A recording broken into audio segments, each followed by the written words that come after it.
Why am I wearing a surgical mask? Well, in case you haven't heard, Singapore has got the highest number of cases, reported cases of people infected with the coronavirus outside of China. In fact, as of this recording, we have a total of 47 people who have been infected. But the good news is quite a number of them has fully recovered and several have been discharged from the hospital. And, and so I want to take this time to talk about what's happening in Singapore in case some of you are wondering. So we have this level called a DOSCON, and that kind of tells us where the disease is at. So right now we have been on orange for the last couple of days. We have moved from yellow to orange, and when the news broke that we have raised our DOSCON level to orange, what happened was people went into a panic mode and they started stocking up daily necessities and stuff like that, like toilet paper, instant noodles, and they literally cleared the shelves, the supermarket shelf, for all these necessities. And that brings to mind about this aspect of fear. Now, of course, the coronavirus is something that it's fairly new, and it's something that many scientists and researchers are not familiar with. We do not yet have a vaccine, and we do not know how the virus could mutate and how it could pass on from person to person. And if you think about it, that's pretty much like how it is when it comes to business, right? So for example, when I started my business, in 2004, one of the things that really gripped me was that fear of I do not know what I'm doing, and will I be able to earn an income to kind of support myself and later on my family? And so, gripped with that fear itself, had I not persisted and had I not persevered in that phase of fear, I would not be where I am here today. And so I just want to share with you the three key things that I feel that you could do if you are in the same situation where you are faced with fear, especially if you're doing something new for the very first time. So there are three things about it that you can do, and this is basically what I've done. Number one is I went to seek out people who have already achieved what I want to achieve. So I went to talk to successful business owners, and I find out what was it that propelled them and motivated them to want to start their own business.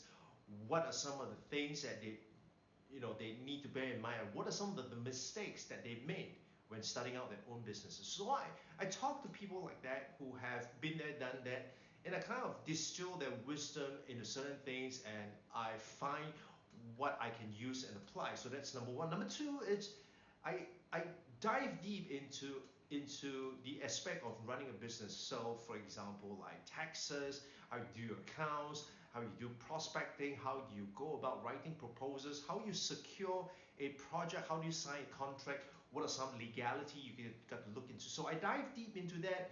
Sometimes I'm able to understand it. However, sometimes I would need the help of a professional like a lawyer or an accountant to kind of help me with that respect itself, right? So second thing, it's really to dive deep into the topic.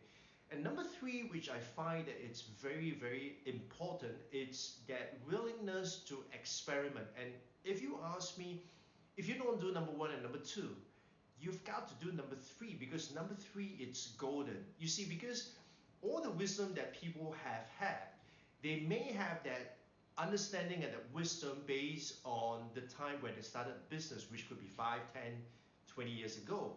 And those principles may apply at those times, it may not apply in today's context. So a very good example is if you look at social media, for example, what have worked in 6 months ago may not work as well, or may not give you the kind of mileage right now, right? So that's one. Number two is, even if you dive deep into understanding the whole thing, what you have is really just head knowledge, and you kind of know where the markers are, and you would be able to navigate around.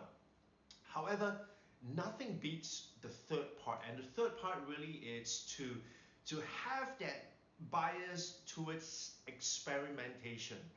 And I say experimentation instead of bias towards action is because I strongly believe in the idea of experimenting things. You know, you throw 10 things up against the wall and you see which one sticks. So for example, when I started my consulting practice, there are few things that I do. You know, there are numerous things that I do, and many of them didn't work. But that one thing that did work allowed me to grow my business by 350% within 6 months, right? And so the third thing that you really want to do is to experiment and to take experiment that wouldn't cost you too much, right? You wouldn't want to put all your eggs into one basket like, well, I'm going to spend 10,000 on Facebook ads, and what if that 10,000 doesn't bring you the kind of profit that you have envisaged it would be?